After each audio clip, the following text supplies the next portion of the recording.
भाई साहब ये मानते हैं, 4 दिन एक बार बिठा लेंगे, कहेंगे हाँ आपकी बातों को हम मान रहे हैं, रख रहे हैं, कभी कहते शासन के पास भेजते हैं, लेकिन अगली मीटिंग में वहीं मुकर जाते हैं। तो अभी हम वहीं के वहीं हैं जहाँ 4 महीने पहले थे, वही हालत आज है। दिलासा दी जा रही है, सिर्फ दिलासा। अब मैं ये खुद नहीं समझ पा रहा हूँ कि या तो ये आचार संहिता का इंतजार कर रहे हैं, किसी तरह आचार संहिता लग जाए और इन लोगों को हटा दे, या इनकी कोई और रणनीति। टाइम खींचा जा रहा है लम्बा धीरे धीरे करके। आज 4 महीने से आप खुद सोच लो, 1 महीने तक तो हम चलो मान लो ठीक है, आपने जेल भेजा, जो भी ये क्रम चलता रहा, लेकिन 3 महीने से तो लगातार, और अभी 10 दिन से हमारे 35 साथी लगभग अनशन पर हैं। उनके हालात भी खराब हो रहे हैं। उनके हालत खराब है, उसमें से 30 आदमी तो इस हालत में बहुत ज़्यादा जिन्हें हॉस्पिटलाइज रहे हैं। हमारे जो इस आयोजन के नायक जो हमारे मुखिया रहे खलीफा जी, उनकी हालत बहुत ज़्यादा खराब है। आपने खुद देखा होगा सरकारी अस्पताल का भी बुरा हाल है। ज़िंदगी और मौत के बीच जूझ रहे हैं। लेकिन इससे क्या कहूँ, हम नोएडा प्रशासन को कहें, इस सरकार को कहें, इस निकम्मी सरकार को कहें कि कोई उनकी सुध लेने वाला नहीं जा पाता।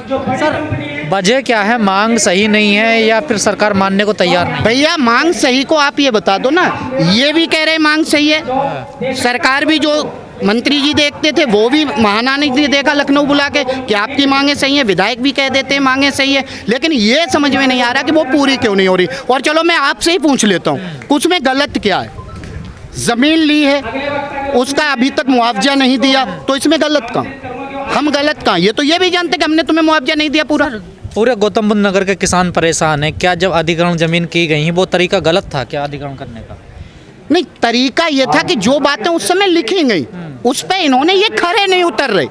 जो करार हुआ था, जो करार था कि भाई 10%, 5% जो 10% के प्लॉट देने थे, अब ये दे ही नहीं रहे, मुकर रहे। और कहा जा रहा कुछ लोग और नए नए कानून और थोप रहे। एक तो सबसे बड़ी बात है ना, उन्होंने नए नए कानून, पहली सरकारें तो चलो कुछ कुछ देती थी, अब ये जब से बीजेपी की सरकार आई है, ये 5 साल में किसी किसान को कोई प्लॉट नहीं दे पा रही है। ऊपर से अब इनकी नज़र घरों की तरफ और हो गई। खेत तो नोएडा के पहले चले गए, जिसका आज तक मुआवजा नहीं दे पाए, और दूसरा अब इनकी नज़र हो गई घरों की तरफ। तो दुख तो इस बात की जो बहनें दिखाई दे रही ना, जब उन्हें पता चला कि मेरे घरों का मकान मालिकाना हक भी नोएडा विकास प्राधिकरण ने अपने नाम कर लिया, अब हमारा घर लेने की बारी आ गई। अब बताओ आप कहाँ जाए? आदमी कहता खेत पे लड़ाई हो तो घर आके सुलटा लेंगे। अब ये सरकार तो ऐसी आ गई कि ये तो घरों को भी लेने खड़ी हो गई। तो अब हम सड़क पे आ गए। माताएं बहनें आप देखो, हालात देखो, अब हम सब सड़क पे। सर आपने 5-10% की जो बात करी, कुछ लोगों को तो मिल गया ना उसमें 5 या 10% जो होता है। नहीं, 10% अभी नहीं मिला, 5% में वही तो था जो पिछली सरकारें थी, वो कुछ कुछ देती थी, कुछ लोगों को देती थी। अब उसमें एक और बात खड़ी हो गई कि भाई 4 भाई हैं, 2 का मिल गया, 2 आज भी अटके बैठे। भाई अब तक ये था, सपा बसपा की भी सरकारें रही कि कुछ कुछ मिलते रहते थे, तो लगता था धीरे धीरे आगे चल रहा है, मिल रहे हैं प्लॉट, तो लोगों को मुआवजा मिल रहा था। लेकिन जब से ये सरकार आई है, इसने तो ऐसा कर दिया कि एक प्लॉट देने को तैयार नहीं है। अरे 64% वाली क्या मांग है? 64%। भाई कोर्ट ने मुआवजा बढ़ाया है। हमें हाई कोर्ट और सुप्रीम कोर्ट से बढ़ के आया कि इनका जो मुआवजा उस समय तय हुआ था, जिस भूमि पे आप खड़े हो, जिस जगह हम खड़े हैं, आप हैरान हो गए कि ये 3 रुपए मीटर में भूमि गई है। तो उस समय कोर्ट ने कहा था कि आप इन्हें कम मुआवजा दे रहे हो, तो वो 64% जो बढ़ा था, तो इन्होंने जिन्हें भूमि बेची उनसे तो ले लिया, वो 64% बढ़ा हुआ, लेकिन आज तक किसानों को नहीं दिया।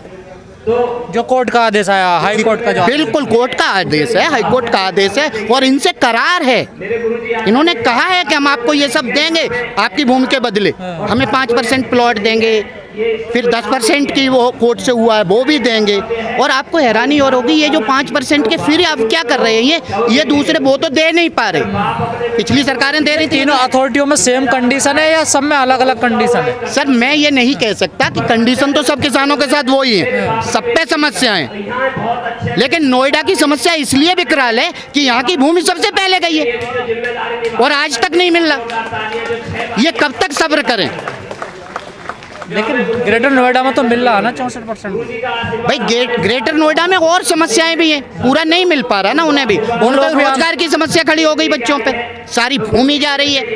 वो लोग भी आंदोलन करने लगे। बिल्कुल, मैंने सुना है कि वो लोग भी अब आंदोलन कर रहे हैं, वहाँ पे आंदोलन चल रहा है। और हमारा तो 4 महीने से, क्योंकि हमारा ये अनिश्चित आंदोलन चल रहा है। सुन क्यों नहीं रही आखिर वजह क्या है? बात क्यों नहीं? 4 महीने हो गए। यार तुम भी नई नई बात बता रहे हो। 1 साल लगती है ना सुनने में। ये उन्हीं की तो शाखा है भाई, बीजेपी की तो शाखा है। जब उनके मास्टर ने ही 1 साल में सुना तो ये भी 1 साल में सुनेंगे। हमें तो ऐसा ही लग रहा है 4 महीने हो गए, 8 महीने तो अभी और बैठना है। हम भी उसी तरह से, तुम देख लो चल के, आलू के बोरा बढ़ा दिए, आटा की बोरियां बढ़ा दी, क्योंकि अब हम भी उसी हिसाब से समझने लगे कि साल तो लगेगी, क्योंकि ये उन्हीं के तो हैं। 1 साल में मानेंगे ये भी? भाई अब लगता तो ऐसा ही रहा है कि जब उन्होंने 1 साल में बात मानी है तो ये भी उन्हीं के वंशज हैं। पर मानते कहाँ, आप भी उस आंदोलन में रहे हैं। कृषि मंत्री तो फिर कह रहे हैं कि हम दोबारा लाएंगे। यार एक बात और बताओ, तुम्हें पता है ना जो गोदी मीडिया थी वो उसे कैसे समझाए, चुनाव आ रहे हैं इसलिए ये सपूका छोड़ दिया कि हम फिर लाएंगे। अगर इतने ही बड़े ताकतवर थे तो वापस क्यों ले लिया? अब ये चुनाव में समझाने के लिए कि वो जो उस मीडिया को जवाब क्या दें जिसने किसानों को पानी पी पी के गाली दी थी, उसे ये समझा दिया धीरे से कि हम फिर लाएंगे ताकि वो अपनी मन को खुश कर ले। लेकिन इतनी कुब्बत किसमें है? कि क्या प्लानिंग है आप लोगों की? भैया देखो, प्लानिंग हम कोई आतंकवादी तो है नहीं जो प्लानिंग करेंगे। हम हैं किसान। अगर हम प्लानिंग वाले ही होते तो अब तक तो इनके हलक में से ले लेते। हम तो एक गांधीवादी है, किसान है, बैठे हैं सड़क पे। और हमारे खलीफा जी देख रहे हो ना, भूखे बैठे हैं, अनशन पर बैठ रहे हो, तबीयत खराब हो रही है किसानों। तबीयत खराब हो रही है, बस यही है। हाँ, लेकिन अगली प्लानिंग जरूर कर रहे हैं कि अगर ये लोग नहीं मानते तो मैं इनके आका को भी समझाने दिल्ली की तरफ ट्रैक्टरों से कूच करेंगे। ये हमारी तैयारी धीरे धीरे चल रही है। बाकी प्लानिंग करने को हमको ऐसे वो नहीं है। ये क्या पूरा मसला इन अधिकारियों के हाथ में है या सिर्फ लखनऊ से होगा ये पूरा? नहीं, इन अधिकारियों इनके हाथ। यहाँ नोएडा एक ऐसी जगह है, संपूर्ण भारत इस बात को नहीं जानता होगा। ये ना तो हाई कोर्ट की मानती, ना सुप्रीम कोर्ट की मानती, ना अपने अधिकारियों का लिखा मानता। ये मानता किसका नहीं? ये खुद में अपने को बहुत बड़ा तानाशाह समझ के बैठता है। कहा जाता है नोएडा के अधिकारी सीधे लखनऊ से बात करते हैं ना। भाई लखनऊ से काहे को, अब तो दिल्ली से कर रहे हैं यार। ऋतु महेश्वरी के पति जी बैठे नहीं है पीएम कार्यालय में, तुम लखनऊ लगाओ, यहाँ दिल्ली से बात हो रही है सीधी। लखनऊ वाले जमाने चले गए, जब रमण जी थे तब लखनऊ से करते थे। दिल्ली इंटरफेयर कर रही है। बात तो यार वही हो गई ना। अगर लखनऊ की बात होती तो हम कुछ ना कुछ अब तक निपटा लेते। ये दिल्ली का सीधा, तुम्हें यार पता नहीं है, ऋतु महेश्वरी का नाम सुना है? वही तानाशाह मैडम यहाँ बैठी है। वहाँ मोदी से लड़ रहे थे, यहाँ इससे भी लड़ना पड़ा। तो कई बार मीटिंग हुई है इनके साथ। मीटिंग हुई है, वही मीठा पान खा लो, मान जाओ, शासन को भेजेंगे। शासन कह रहा है आपकी बातें सब सही है, अब बताओ किसको भेजोगे?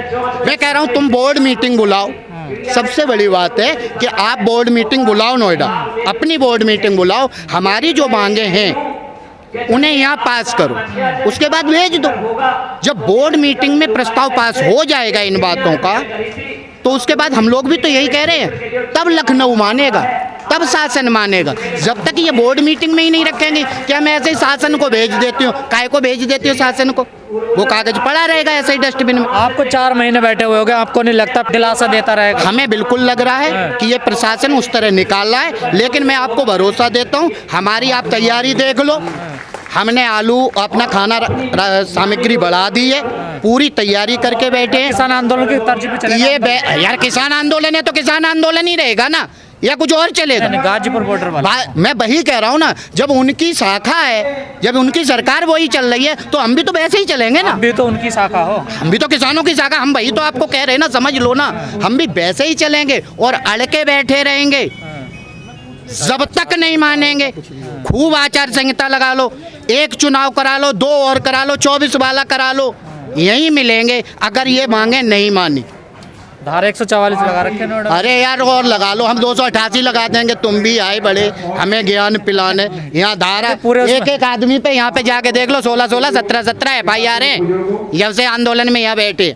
अब तुम धारा और लगा रहे, भैया भतेरी धारा सब पे लगी हैं, और लगा दियो 2-4 तो आगे और तेज होगा आंदोलन। हाँ, ये तो प्रतिदिन तेज होता है, इसमें तो बिल्कुल कोई बात नहीं है, क्योंकि वही लोग हैं। यहाँ ऐसे है ना कि जो सब पीड़ित, आपको एक बात बताऊं कि इन लोगों के बताने यहाँ सब पीड़ित हैं। जैसे मैं हूँ, अमल मकान से नाम मालिकाना हक चला गया, भैया को खेत का मुआवजा नहीं मिला, ठीक है, तो यहाँ सब कहते पीड़ित। क्या है, ये मुआवजा तो देना पड़ेगा ना इनको जब करार हुआ है तो। किसका? आपका करार है ना इनके साथ, इनके साथ करार है। फिर मुआवजा दे क्यों नहीं रही है? नहीं, ये दे नहीं पा रहे। अब ये बात तुम्हें क्या कहते हैं? आगे टरकाएंगे, हम शासन को भेजते हैं, कभी फंड की प्रॉब्लम बताएंगे, जबकि इनके पास अपना इतना फंड है कि जो एयरपोर्ट बन रहा है उनमें इनकी हिस्सेदारी 40% की हिस्सेदारी है इनकी। 40% इनकी अपनी हिस्सेदारी 52% है, 51-52% नोएडा की।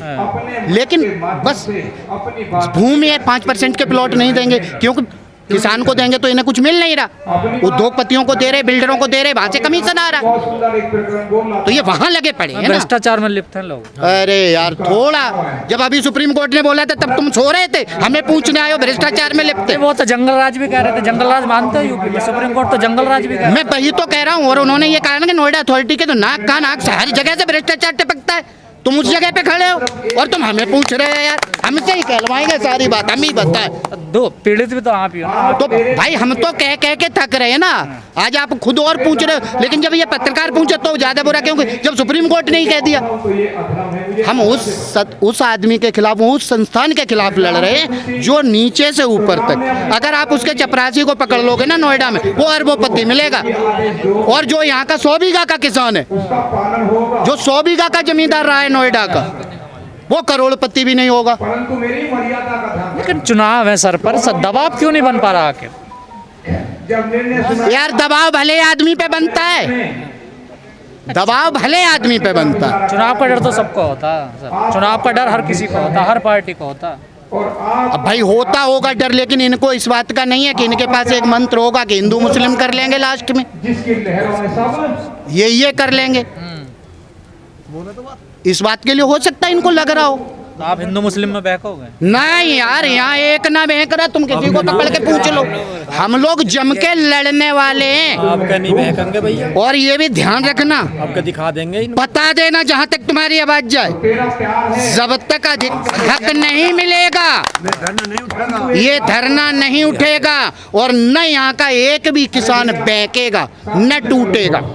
तो राजनीतिक पार्टी का सपोर्ट मिल रहा है? नहीं, हमें जरूरत कहाँ है यार, हमें राजनीति की कहाँ जरूरत है। अगर हम राजनीति करते तो हम यहाँ क्यों बैठते? जैसे कोई नेता सपोर्ट करने आ रहा हो? नहीं, वो तो आते हैं, देखो विपक्ष का काम होता है कि वो जब आंदोलन चल रहा है क्यों तब वो आते हैं, वो लोग आ रहे हैं। संजय सिंह जी भी आए थे आम आदमी पार्टी से, कुछ विधायक भी आए थे, इधर अखिलेश जी का भी फोन आया था, समाजवादी पार्टी के भी आए, कांग्रेस के भी आते हैं, बसपा के, वो तो सबके आएंगे। विपक्ष का वो तो ठीक है, अपनी उपस्थिति दर्ज करा जाते हैं और सबका स्वागत है, लेकिन लड़ाई तो है हमारी। क्या लगता है, आखिरी सवाल है, पुरानी समस्या क्या इस आंदोलन से हल हो जाएगी? अब हल करके जाओगे यहाँ से? बिल्कुल, इसे लिख के ले लियो तुम किसी कागज पे। जब तक ये सारी समस्याएं हल नहीं होंगी, ये आंदोलन नहीं हटेगा, चाहे बरसें 4 लग जाए, 4 महीने की जगह पे ये चुनाव करा लियो, 24 वाला चुनाव करा लियो, मिलेंगे यहीं, अगर ये हमारे मांगे नहीं मानी गई। क्योंकि हमारा ये करार है, हम इनसे मांगने नहीं आए, हम अपना उधार लेने आए जो दे रखा है।